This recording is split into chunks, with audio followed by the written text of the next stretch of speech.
Ez, normalean egoten dira, hori datu baseak, eukitzen dituzte enpresek, gure ahotsekin, edo bikoizten gabiltzan jendearen ahotsekin. Orduan beraiek ahots hori pasatzen dizkiote bezeroari, eta haiek bizto bueno ematen badiote, edo ontzat ematen badute, gu jatortzen gera, eta suposatzen da lanean sartzeko. Osea, ez dugu kastinik egiten etorri mikroan jarri eta eta ez zait gustatu, hori ez da egiten normalean. Normalean deitzen digutenean ja izaten da paper hori egiteko.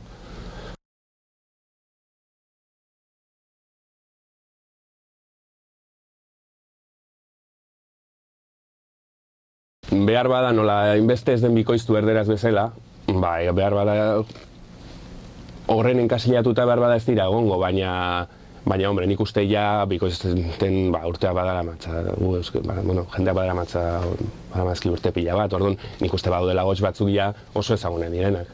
Bai.